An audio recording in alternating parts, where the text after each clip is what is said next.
What up, Wizards? It's Dev. SBMTG, we like it at Magic. And you know what sucks?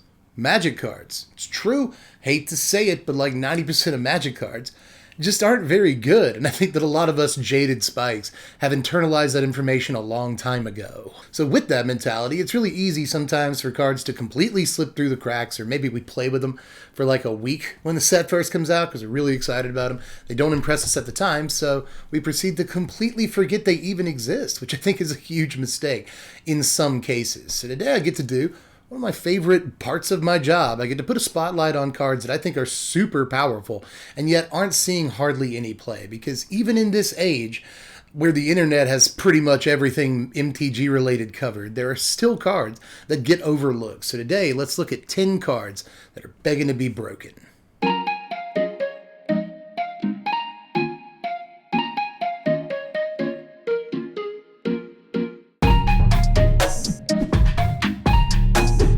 And we're back. So anyway, what do you call somebody who's new at their job and really enjoys sandwiches? Well, they're a like and subscribe is what they are.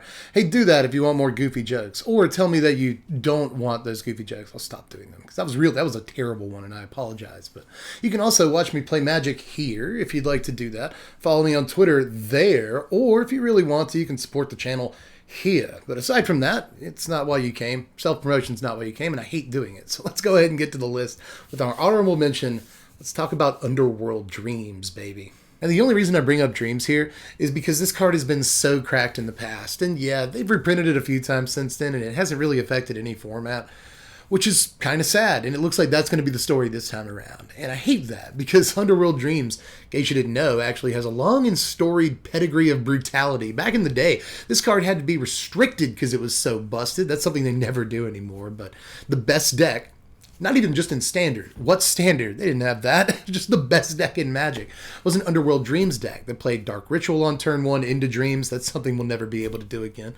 But then it just started machine gunning stuff like Winds of Change and Wheel of Fortune to make the opponent draw all the cards and just die. It just kill them like super fast. Obviously, we're not going to be able to do anything that broken nowadays with Dreams. I think the closest thing we can do to that is Channeled Force in Standard. That doesn't seem very good. A 3-drop that requires 3 black mana into a 4-drop that requires blue and red in a format where most of the dual lands are going to be pathways. I don't think it works. I think that there's still potential for this card, especially with the Peer into the Abyss combo in Standard being a thing. It's entirely possible that Underworld Dreams is seeing a low amount of play compared to what Wizards thought that it would see. But let's move on to number 10, a personal favorite of mine, but I'm still trying to be somewhat objective, so I'm not gonna put this in the top 3 or anything. But boy, do I love Haunting Voyage. And you know that, if you know anything about me, if you've been on the Twitch streams for the last few months, you know I'm a huge fan of this card, and there are countless combos in Standard that this is probably just a little bit too slow for. But really, depending on what gets printed and how easy it is to ramp into it, I think that this card could have its day at some point. But even in the here and now, we've got things like Maskwood Nexus that combine pretty well with it, right? Make all your cards every creature type, and then pretty much no matter what you can name Assembly Worker if you want to. And then all of your creatures come back from the graveyard, which we've tried to do a few things with on stream, if you haven't been there, and none of them have worked the way I wanted to yet. But again, I think it's just a matter of time until this card does something. Maybe it's waiting on rotation or something like that, but again, even right now, you can just name giants and get back like Bone Crusher, Basalt Ravager to do a bunch of damage all at one time, Doomscar Titan to give them all haste. I mean, there are a few creature types that this works with right now, if you can find a way to effectively ramp into this card. So I kind of like it, and I think it does have things to do, whether down the line, or maybe it's supposed to be doing something right now. We just don't see it. But number 9 is Jazzy, another kind of personal pick here. But this was my number 1 card in Strixhaven, and since then, poop. It just has absolute poop.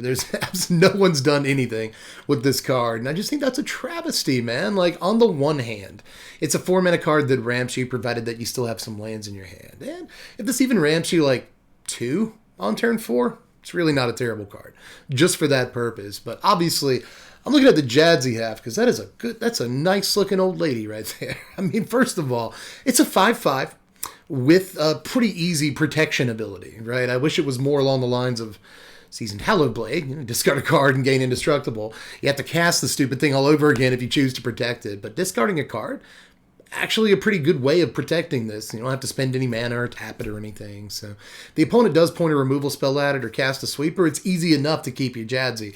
And I think that in and of itself, 5/5 with easy built-in protection is something to look at. But when you look at the magecraft on this thing, cast any instant or sorcery, doesn't matter what it is, and then suddenly, as long as there's a non-land on top of your library, which should be easy enough, then you just get to cast that card for one. It can be an Alrund's Epiphany, it can be a Genesis Ultimatum, it can be just anything that you could possibly dream up in Standard, including a bunch of powerful cards that we already play, like the ones I've just named. Playing those for 1 mana sounds amazing to me, and you could also get this out without ever having to pay mana for it in the first place. Maybe you Genesis Ultimatum it onto the table. That's one way of doing it, but there's also plenty of ways to reanimate it in Standard, from things like Port of Karfell to reanimation spells in and of themselves. You've also got Elspeth Conquers Death. Seems good if you want to throw a Jazzy on the table for absolutely free and have all your mana open. Yeah, like there are definitely ways to get Jazzy out without having to pay all the mana in the world for it. So I think this card has potential. I still think this card has potential, and I will apparently die on this hill. Number 8 is Echoing Equation, and I honestly think this card has real potential beyond my personal feelings about it. Like, first of all, the body on Augmenter Pugilist, I guess, is fine. It's fine. All that's fine, especially if you get a bunch of lands. It's kind of cool. But the Echoing Equation half is what I'm really interested in as, like, the biggest jank lord. But I think this card might make the transition from jank to dank. It's possible that this is actually a really powerful effect, right? Everyone is mostly focused on doing, like, fun Orvar tricks with this. And, hey, I can get down with that. whatever kind of party you want to go to, even if it's an Orvar party, I think I'm always going to be down for. But outside of the realm of jank, I do think there's a bunch of stuff you can do with this card. Let's just say you turn all your creatures into questing beasts. It's all right. Maybe you turn all your creatures into Elder Gargaroths, get all those sweet attacks triggers, or blocks triggers even, possibly. I mean, that just seems pretty sweet to me. I have dreams of making all of my dudes into copies of the Awaken the Blood Avatar token. I would like, and then you swing with them, they all bolt the opponent at the same time. That's probably a little bit too janky, but, you know, there's other ideas. What if you have a team full of elves? You know how elves is. You got, like, I don't know, 35 elves out or something, and you turn them all into Canopy Tacticians, and they all boost each other or whatever. I don't know. It seems like, and those are just some ideas, but it seems like there are no end to the ideas that are possible with a card like Echoing Equation on the table, so why haven't we figured it out yet? Number 7 is Crackle with Power, and I hate to bring this card up again, but how many times in, like, the reprints I want videos have I said that I just want a Fireball in Standard again? I just want a straightforward, this spell is red, and you pump X mana into it, it does all the damage. That's all I ever wanted. So I think the Crackle with Power has some potential as just that. You know, don't try to do the math on it. Don't look at all the X's and the casting costs. Just know this is one of those games that says, or one of those cards that says, if you have all the mana, you win the game. And it's actually, it's been a while since we had a truly playable red card like that. I think the closest thing to it was like Expansion Explosion, and that was actually a really important card in the meta for a good long time. Now, this is obviously a little bit different, but I think that there's definitely, again, potential here. The other night on stream, we thought we had it. We tried to do Luca into Nyx Bloom Ancient, sack a token, get a Nyx Bloom Ancient with the Luca. Then you've got all the mana in the world, you can Crackle with Power. It never worked. it never worked even once. It was really sad. So I had a lot of faith in that. But I think there are other ways to do it, right? I've seen some YouTubers put out deck techs that use Ironcrag Feet to cast a huge, Crackle with Power. Right now we're casting Ugins in this format. And if you can pay 8 for an Ugin, you can get 10 damage out of this, which will end most games. And even if it doesn't, you dome the opponent for 10 and you take out basically whatever creature or planeswalker you want. I mean, that seems pretty good too. Even if it doesn't end the game, it probably effectively ends it when you're down the line. So I think that Crackle is, again, a card with a lot of potential that if it finds the right list, should see some play at some point, because it's really not hard for an X spell that does a bunch of damage to see play. It's, again, this is a fairly common card in a fairly common shell, so it shouldn't be too long, I think, until we get the pieces for a deck like this, or maybe after rotation, a card like this will just be a little bit more palatable.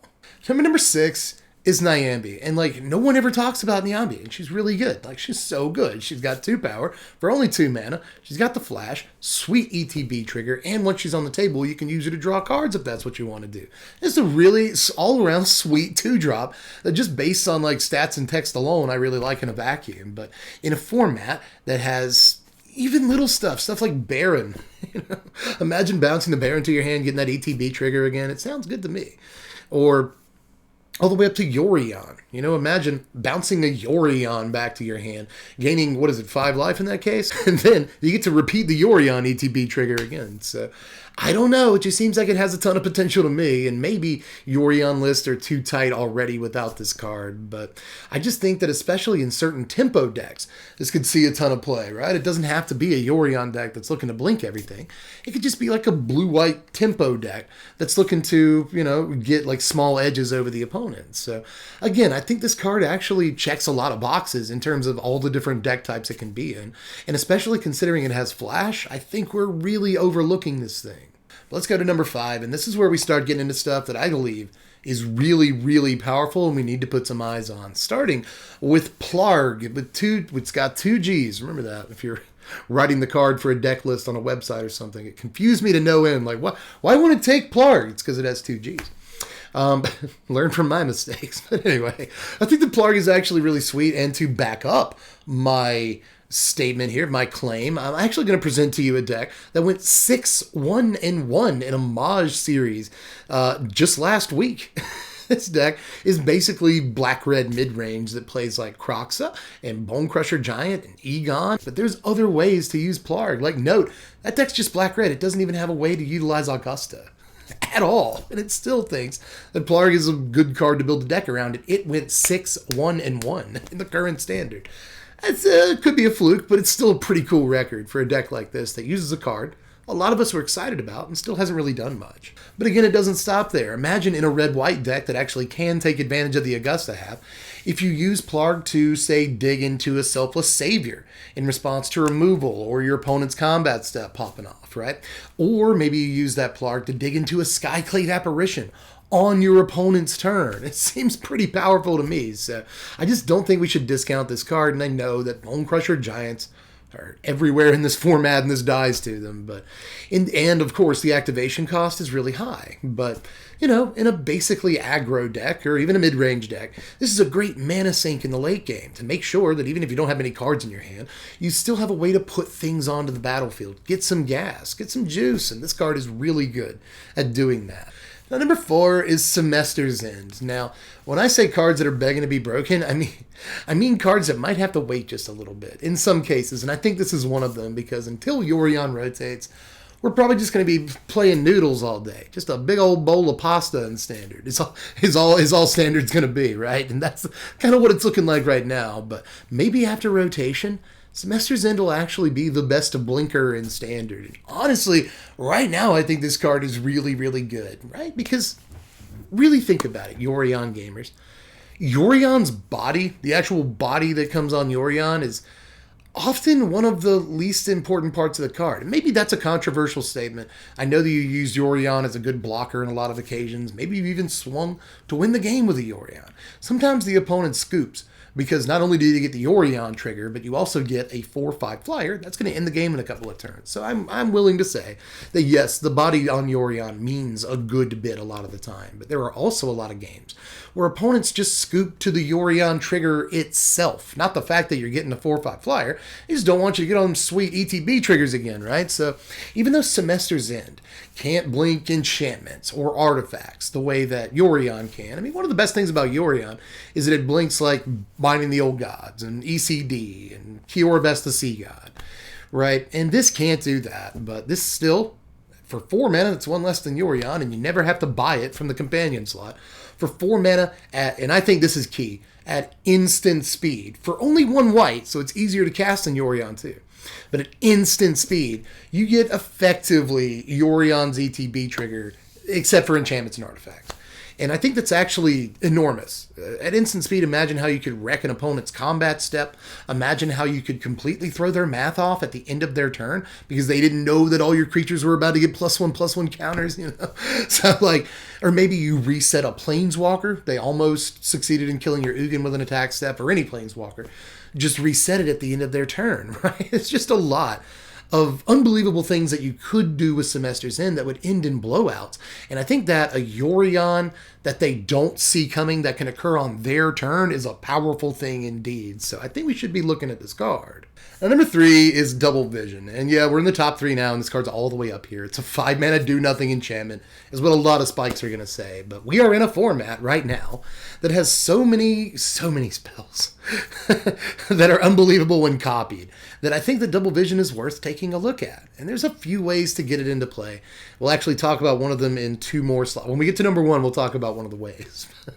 But there's a few ways to get this in play without having to spend all the mana in the world. But I liken it to a sort of Fires of Invention that costs 1 extra mana, which, yes, I'm aware that the difference between 4 and 5 mana is kind of a lot in the current standard, but for only 5 mana, if you're able to untap with this in play, you can copy, I don't know, Alrund's Epiphany, take 2 extra turns. That probably locks the game up, especially considering you get to take 2 extra turns with this on the battlefield, with a Double Vision on the battlefield. That seems fairly broken to me, but you could also, you know, cast an Emergent or Genesis Ultimatum, copy that. If 1 ends the game, imagine what 2 does. Just Double Vision looks really good to me right now, whether it's copying huge spells like Epiphany and Ultimatum, or even just small spells like Removal and Opt and other card draw spells and stuff like that. You know, you copy a Behold the Multiverse with this, and that's actually not bad at all. So I really like Double Vision right now, and I totally agree it costs all the mana in the world, and usually doesn't do much the turn it enters the battlefield. But, you know, maybe you bait your opponent into using their Binding, the Old Gods, a turn earlier on your 3 or 4 drop. And then you drop Double Vision, and hopefully it's got a chance to stay on the battlefield. Now, you know, if it does stay on the battlefield for 1 turn and you get to untap with it, there's a lot of really disgusting things you could do. You know, imagine, again, you foretold an Alrund's Epiphany earlier in the game, Double Vision on turn 5, turn 6, drop a land, whoops. So I'm telling you, there might be something to this card right now. But my number 2 is a card that I've really come to love recently, and I've been brewing around it a lot, and that is Tend the Pests.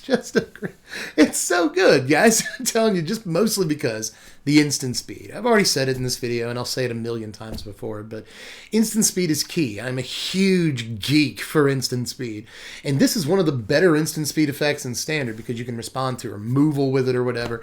And even if you're just blowing up, you know, a 3 or 4 power creature or something like that, getting a bunch of pests is often very good. You know, we played a Tend the Pest deck on stream the other night. That it got a lot of its wins from just Tend the Pest, you know, not even like ridiculous combo kills or anything like that. Just your opponent tries to take out your biggest creature. That's a 5 power guy, 6 power guy or whatever.